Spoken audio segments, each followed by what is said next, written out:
Dropouts, 32%. So of the workforce, as we look backwards 40 years ago, we can clearly see that you do not need to go to post-secondary ed to enter the workforce. 72% of the workforce were high school graduates or dropouts. By 2020, that's predicted to be 36% of anyone in the workforce will be a dropout or a high school graduate only. And the next slide, I think, is really telling, the middle class. And if nothing else, this last presidential election was about the middle class. We are rapidly losing the middle class, and that's a crisis that KSSA thinks that we have to address very, very clearly and very quickly. In 1970, a full 74% of the workers in America that were high school educated and less than high school educated made up the middle class. 2007, so we're going back 5 years ago, that number had dropped to 39%. And the latest Georgetown policy estimates are that's going to be at about 25% when that's released in the late fall of 2012. So we have gone from a middle class being made up of high school graduates and high school dropouts, 74% of the middle class made up of that, to 39, headed toward 25. So in order to protect that middle class, we must get students into post-secondary ed. Here's our dilemma. We need about 40% of Kansas kids to have a baccalaureate degree or higher, another 25% to have a certificate or associate degree for a total of 64. That's the minimum, by the way. And currently we're at 39.6, just under 40%. I encourage all of you in your districts to run those numbers and check for yourself through the National Clearinghouse. I know we were shocked in McPherson when we checked, and we're averaging about 43% of our kids completing anything. And quite frankly, KSSA believes that is not acceptable.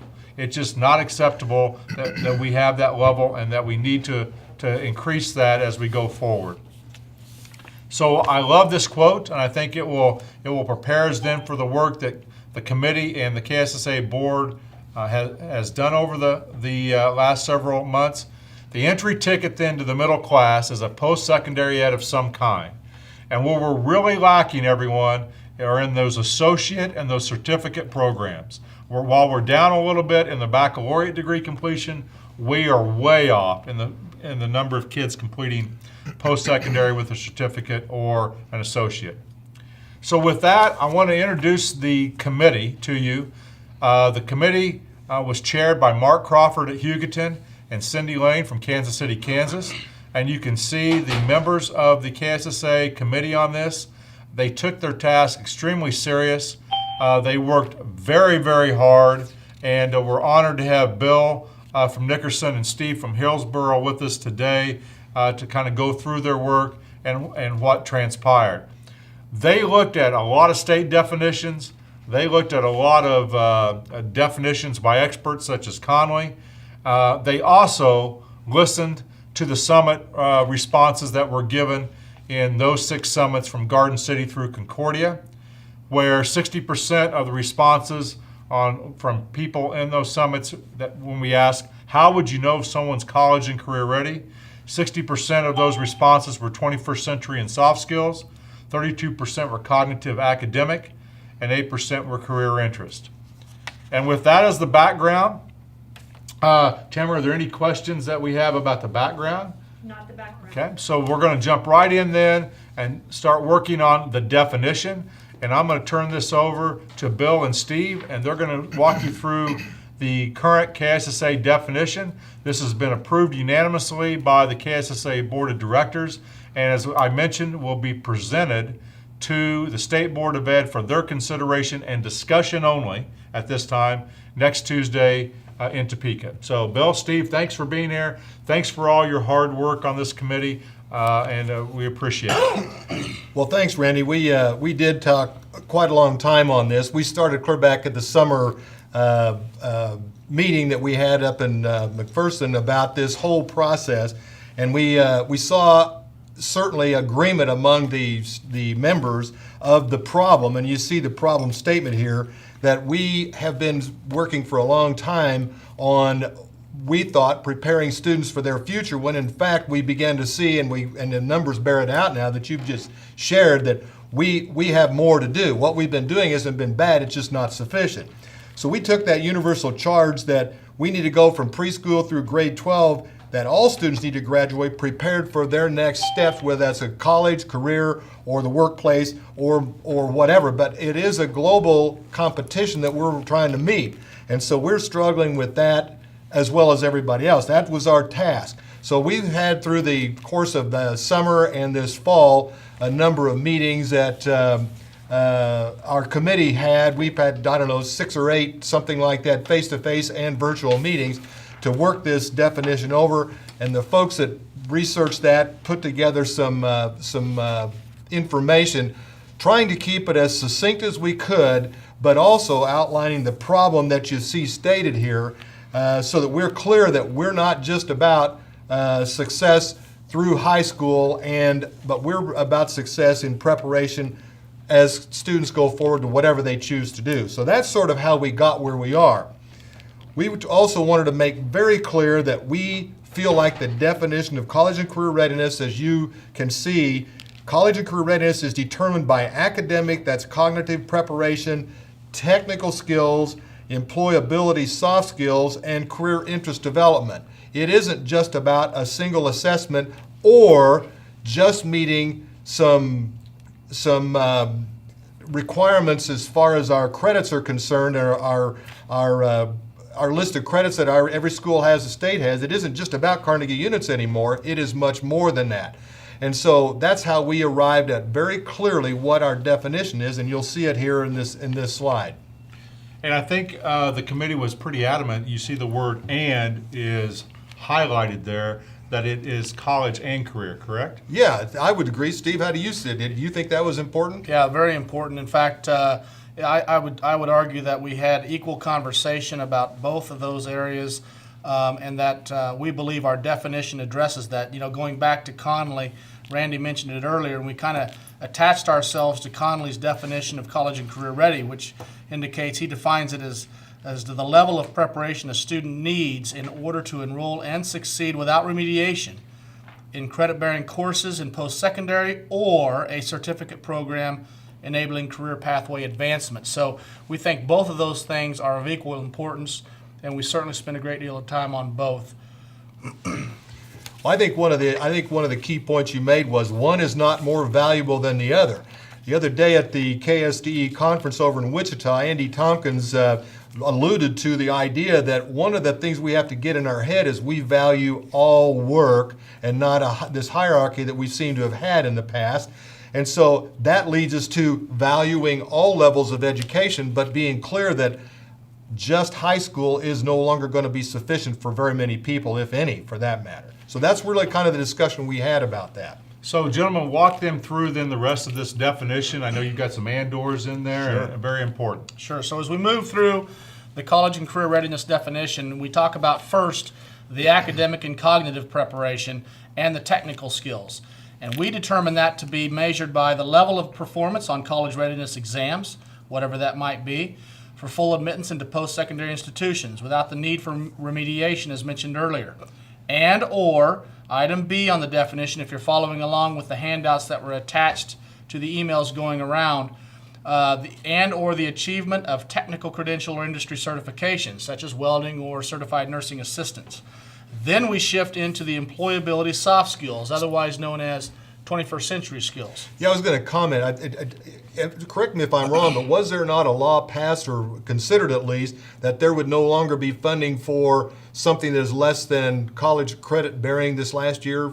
Remediation courses are going to not be funded. Is that right? Do you recall? I think that they are talking about that at the Regents level. Okay. Also, I think, too, when we talk about the certification level, I'll go back to that screen.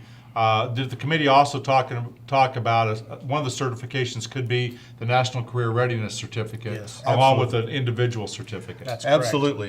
Okay. That's correct. So let's talk about those employability soft skills. The 60% of responses out in the field said these were very, very important in measuring a student's readiness for post-secondary ed. Yeah, in fact, some research is indicating, and it's getting better and better, the research coming out about these soft skills, that these are better indicators of a student having success in post-secondary, not just enrolling or getting into some certificate program or baccalaureate program, for example, or an associate's program, but persevering into years 2, 3, 4, or however long they're planning a post-secondary training. And these skills are the skills that carry a student through beyond high school into those post-secondary endeavors. So these are very important to make sure that we're preparing kids that to ensure that these particular skills, the reading, the writing, the listening, the speaking that are listed there, the critical thinking skills on item D, the decisive thinking, creative thinking, problem solving, reasoning, the personal qualities of responsibility, self-esteem, sociability, and accessing resources, and then of course making sure that we are piquing interest in careers early, and that we continue to have conversations throughout our students' pre-K-12 education in educating kids about careers and interesting kids about careers and developing that interest. So those are the things that are vitally important, we feel. And Steve, I would just say, if you ever, all of us can personalize any of these things, these employability skills, and you can think about when you get into the workplace, and I don't care what your work environment, whether it's in our case schools or any other workplace, if you think about it, aren't these the things that you want people to, how you want them to behave in the workplace? You want them to be persistent, you want them to be on time, you want them to be able to solve problems, you want them to be able to get along with other people, you want them to be able to reason through a problem and so on. Isn't that what we want? Well, if we don't focus on that, we'll never get kids there, if that's what it takes. Now, you can argue that, well, how do we teach that? Well, I contend that we can teach those, we can measure those, and we can get kids prepared for that. And that's really what a lot of our discussion was around. You alluded to about half our discussion was on this topic. I think I'm not surprised that 60% of the respondents said that, because what do you hear all the time? Kids, they just don't know what to do when they hit the workplace. They don't know how to work. I think we even joked a little bit as we were doing those tours, and we asked people, oh, so do you know anyone that scored 34 on the ACT and got all A's in school and then washed out of college, and his hands go up Exactly. everywhere Yeah. because of those other skills. That's exactly right. So with that, and the definition, I think, is what's very, very important. I think there's been a lot of interest about the recommendation on assessment, and you'll see that's not a recommendation. It talks about what the committee believes, and the recommendation is for further study. But we want to kind of make a little pause here, I think, because this definition, KSSA feel very strongly about. I can't say that really strongly enough, that it's 3 areas. It's cognitive academic, it's employability soft skills, and it's matching career interest and developing that career interest. And that you cannot have success post-secondary without having high levels of all 3 of those. So with that, I'm going to see if there are any questions about the definition. And it doesn't look like any have come in, but if you want to type any in, Tamara will interrupt us and we'll make sure that we answer those. Because I think people want to jump to the measurement, and I think that is a dangerous thing to do too quickly. And while the committee will talk about what they believe currently and what they've looked at, I think it's critical that you think about this. If this definition goes forward, we are moving away from simply counting Carnegie units as our only source of what does a high school student look like upon graduation, to actually measuring something that we think is a preparation for life after high school. And that discussion we talked before we came on air isn't happening enough in our state, and needs to happen, because that's the work that's going to be difficult if this goes forward. I would agree, Randy, and if I can echo, one of the concerns that we heard from the field was that the focus seems to be on high school. And we want to restate, I think, as a committee, that particularly in our problem statement, that we believe that benchmarks of performance must be on track at every grade level. And so we need to begin this work clear down into the early childhood, pre-K, into our primary grades, intermediate grades, middle and high school. So it's continuous. It's a continuous, systematic approach to getting kids college and career ready from the earliest of ages. And I think that we're truly getting to what used to be called the P20 system, but it isn't about exiting at the high school or exiting at the post-secondary. It's really truly what happens to our students when they enter the workplace, and are they able to persist to there.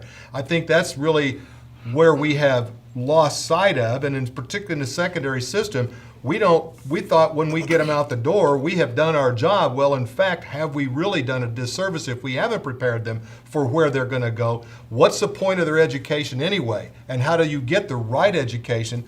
We think that's what we were very adamant and passionate about. We're only part of the journey here. So with that, I know that the committee then has some beliefs about assessments as it relates to if you were having to look at defining that definition with assessments today. Bill and Steve, can you walk through that? Yes, we had a lot of discussion around assessment.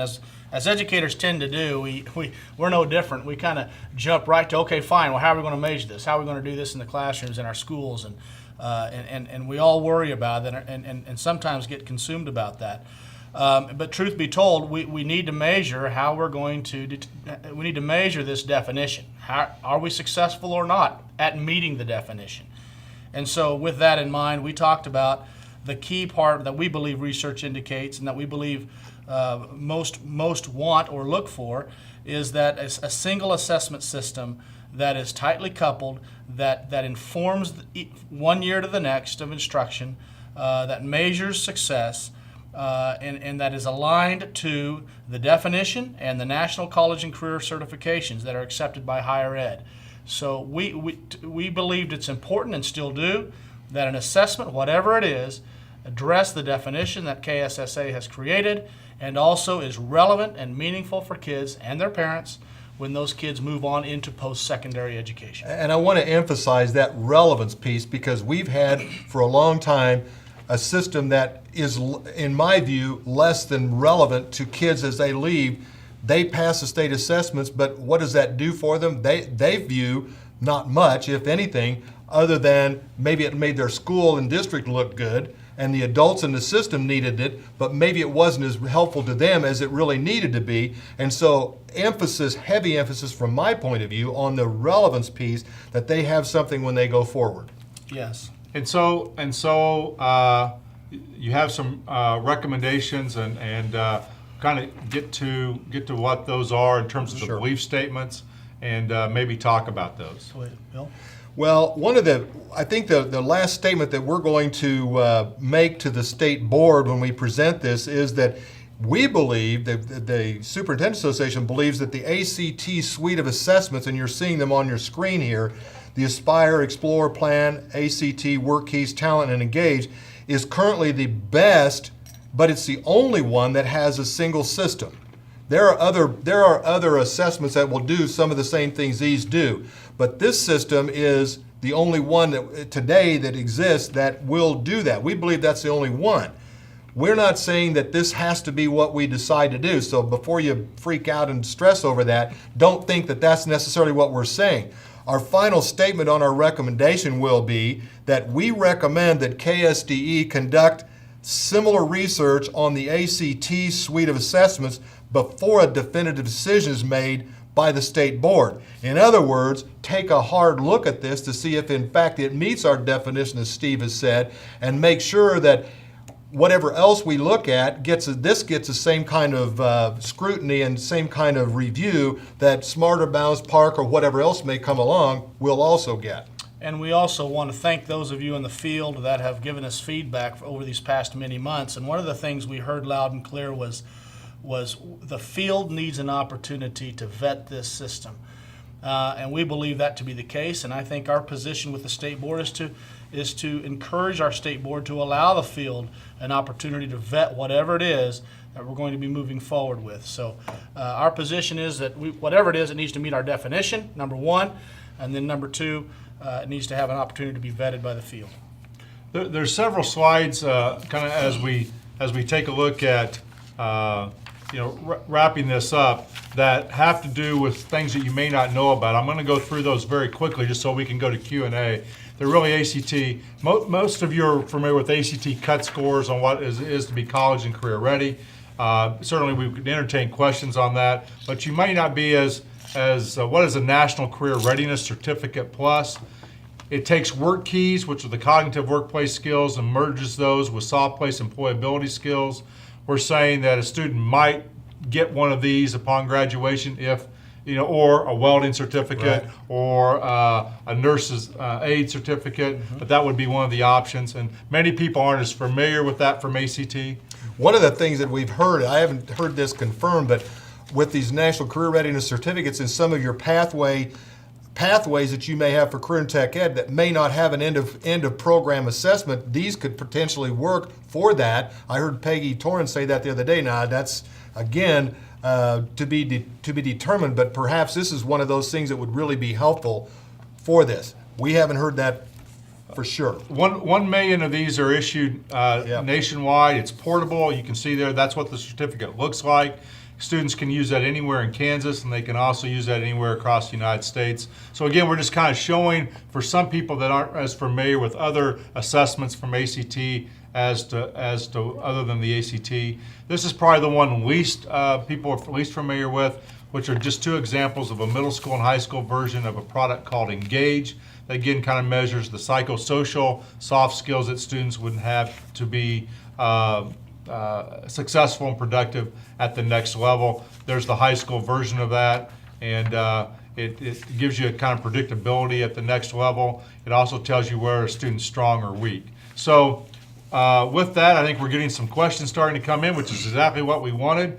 We'd like to spend the next 20 minutes or so looking at the questions and answering questions about this definition or what would go forward. And so I'm seeing some things. So I'm just gonna, it looks like for Matt Rogers, I really like it. What happens if the state decides to go with Smarter Balance? Won't this force us to go away from this ACT model? Matt, I think maybe the answer is yes or no, but that really, I think our focus ought to be on the definition and then continue to examine what assessment system we need to measure that definition. And I don't think that decision will be made or should be made in the next 2 months. It needs to be a broader discussion. So while the committee likes ACT today, things may change, and I think that would possibly go forward. So, Randy, I agree with that. I think you hit it right on the head here, and I think that the emphasis that we have had for a long time has been on the assessment, but I think the real concern that we've had about the assessment is what are the sanctions if we don't meet whatever we decide the target is. And I think that's what is stressing everybody more than anything else. We have overemphasized the importance of that instead of doing what it was intended, and that's to be a trailing indicator of whether our program is good. And I think this, by emphasizing the definition rather than the assessment, we have a chance to change that. It's going to be a hard thing to do, I'll promise you that. So we're going to take questions. Just start typing away. We want to make sure that we fully answer the questions that you have, or that you like this definition that KSSA has put together, or you don't like it. We'd like to know that too. I know this committee worked very hard, and the board of directors of KSSA worked very hard to get to this stage where we're at. But this is intended to be information both for you and for us as we go forward. And we're waiting. The only other question that we've gotten from the field is, will the PowerPoint be available Okay. and where? Will the PowerPoint be available and where? And the answer is yes. That SDAC can post that PowerPoint, and we'll send out a link, I think, at the end of this conference to everyone who is on the phone, and we'll get that out to you. And in fact, we can share that with everyone, really, with KSSA. You should have received, or someone in your district should have received the definition, the responses from the fields, all kind of this total of that, and a frequently asked question that especially we were getting on ACT. Your superintendent should have received that, or curriculum director. Nancy is asking, do you have a sense of the number of colleges that will accept Smarter Balance for admission to college? Yes, we do, and the answer is none. 0. There are 3 things we want to make sure everyone understands. That the agreement with Smarter Balanced and the Board of Regents is for college credit remediation courses. So at some point, there would be a cut score determined by Smarter Balance, and I'm going to make up a score here, 600, and that score would enable someone to go to K-State and be enrolled in English Comp 101 or college algebra without having to take a compass or an AccuPlacer test. However, higher ed distinguishes that separately from admission, and at this time we have not heard anyone say that they are changing admission standards, and we haven't heard anyone say they're changing scholarship. So there are three things that a student looks for if they're going to higher ed. Can I be admitted into the higher ed? What courses will they admit me into, and what college will they admit me into in the university? And then how much money will they give me to go to that place? And right now, Smarter Balance would be used to answer one of those questions, but not the other two.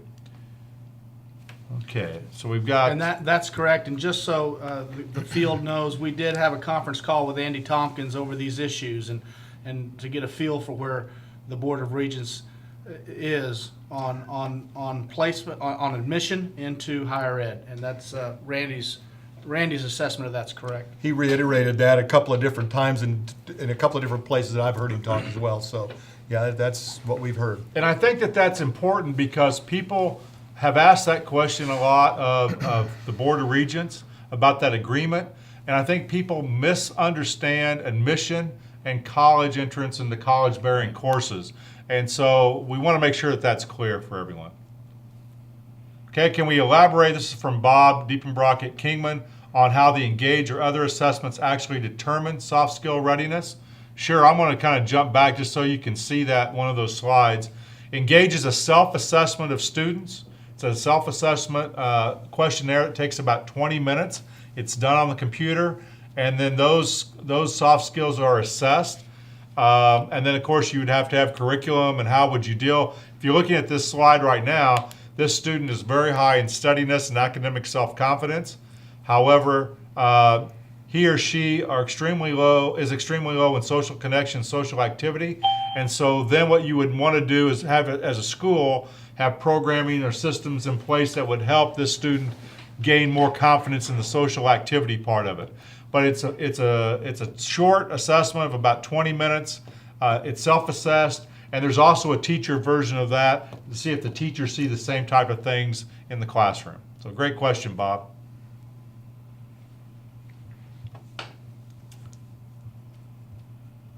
What other questions can we answer? Or Steve and Bill, have we missed anything?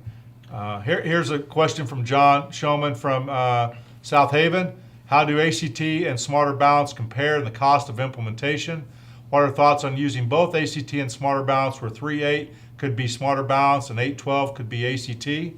Again, John, I think as Steve and Bill go in answering this, which I think that they will, our focus right now should be, can we get a common definition in Kansas, and then spend the next several months fleshing out the assessment. But with that, I think there's some things that these gentlemen would share with you of what they know currently about that. We can probably share more what we don't know at this point in time. Costs by either of these organizations are not known to us yet. We've heard from both that indicate the costs will likely be higher than we currently pay for state assessments, because frankly, state assessments in Kansas, we've gotten by for many, many years on a very efficient state assessment expense, frankly. And so either one we choose will increase costs. Which one is more than the other hasn't been determined yet. The thing that I think we want to ensure that people know about KSSA and our position is that whatever it is, it just needs to address the definition, and if possible, needs to be a single system that measures the academic, technical, employability skills, career. So Bill, interests. would you speak a little bit about John's question about could you use both, and what would be the current thought of KSSA on that question? Well, we certainly could use both. I mean, that could be done. I think that the ACT and the Smarter Balance could, I suppose, work together because they did come from the same. They're doing the same thing. They're addressing the Common Core state standards. That's what they're measuring. That's how they all got started in the first place. So certainly they could be done in concert. But I think Steve's point that KSSA's position came away with was that we would like to not have what I call an incoherent system where it's hard to go from one to the other. And in addition to that, ACT has other measures in there beyond just reading and math, because that's what Smarter Balanced is set up to do and will do going forward as far as we know. We haven't heard anything else. The other thing is, so that's one of the major considerations that we had was, would there be in making this position, taking this position, is that's why we chose to do that and not necessarily have two. Certainly we can have two. We have two now. This is the same thing we would have now, is we would have two different systems, and we were trying to not have that. We were trying to have a single system. I think we also heard, John, a lot of concern from the field over the past 10 years that we drove, through a state assessment system, we drove everything to be that a student's measure was simply math and reading. Right. And there was more to a student than that. And I think the committee was worried and the board was worried if all we do now is trade to a new system that's much better. I don't think anyone doubts that what Smarter Balance or ACT or PARC will do is much better. Are we still only focusing on math and language arts reading again, and will that drive other things to be not done as well? And one of the things we haven't discussed, but I think is important to share, it's not in our definition, but we had a lot of discussion about this. We probably, most of us in education, have experienced at least anecdotal evidence in talking to our teachers and our parents and our kids that we over-test, that we are testing too much. KASB did some surveys last year, and their surveys are more quantitative. They actually got feedback that indicated that one of the things that concerned our public more than anything in Kansas was the amount of testing that we're doing with kids. And so we had conversations around our committee about how can we reduce the amount of testing and at the same time have a meaningful assessment grades 3 through 12. So we did have those conversations. Yeah, we've got a question. We've got a couple questions. One from Bill Brown from Cimarron about if a student scores low and engaged, where could a person obtain interventions? That would come through curriculum, through counselors, through social work curriculum. They have a wide variety of curriculums that you can either buy off the shelf or develop that would address those.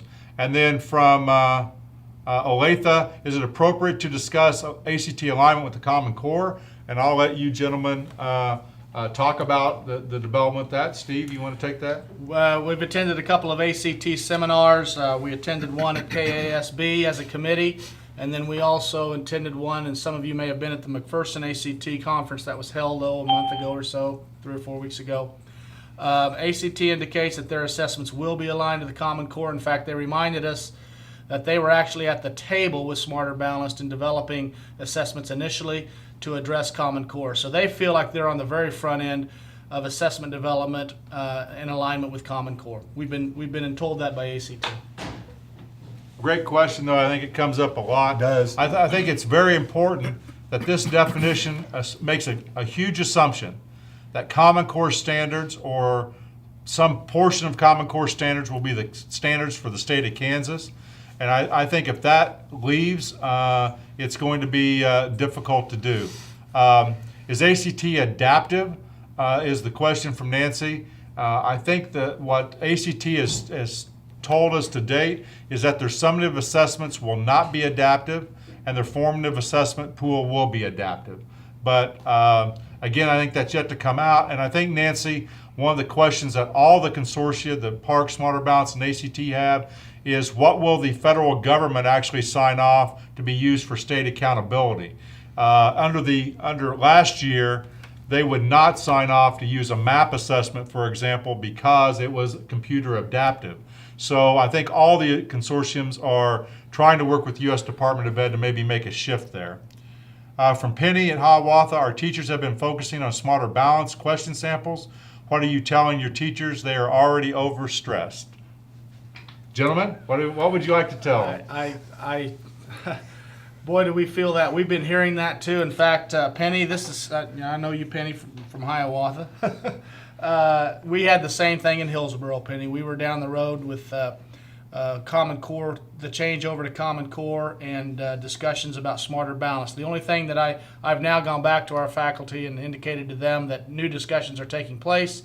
Frankly, I think it's important to note that the decision made to to join Smarter Balanced at the time and to be at the table helping write Smarter Balanced, and the decision by our state board at the time was the right decision because it was the only method being looked at. Park and Smarter Balanced were the two consortiums that were forming to address and assess Common Core. Since that time, we're aware that ACT is wanting to get in the game of assessments. Frankly, I think there will be more vendors wanting to get into the game of assessment before this thing's all said and done, which is why, as a committee, KSSA will recommend to the state board that whatever is chosen, it needs to be thoroughly looked at and discussed by the field, but whatever it is needs to address the ultimate focus for us, and that's college and career readiness. Well, and I The would, definition. did we just drop?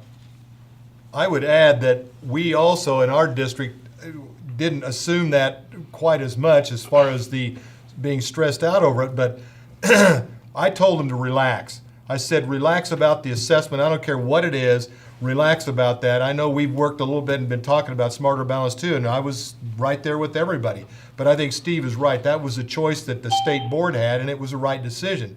But it's not the only decision that there's available to them now. But I think that, again, not making the assessment and the score on the assessment, the issue is what our committee was really trying to get to. It isn't about the assessment, it's about preparation and readiness for our students, and that was the focus, not the assessment. And Penny, I'll say just maybe one last word on that, and that is continue to focus teachers on the standards. Yeah.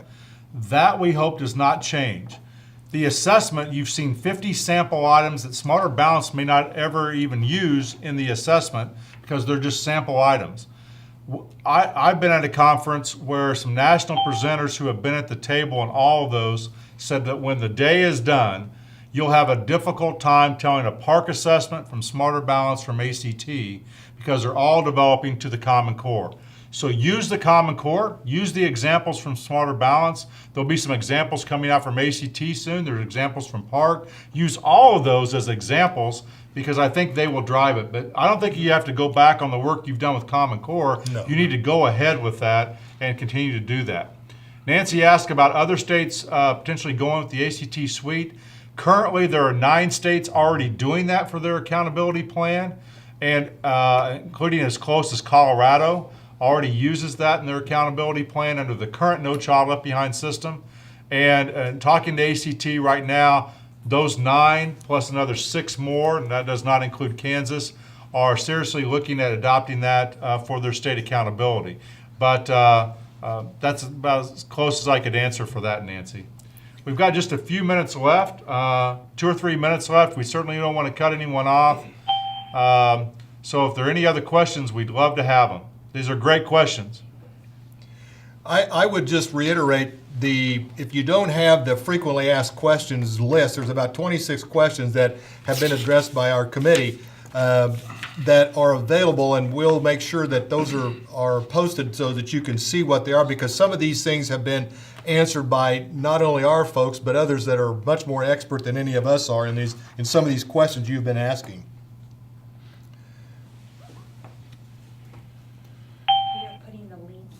Okay. Right now, SDAC's putting the link in to where you can get the PowerPoint and maybe these frequently asked questions, and so that'll be coming up here pretty quick. I want to thank this committee.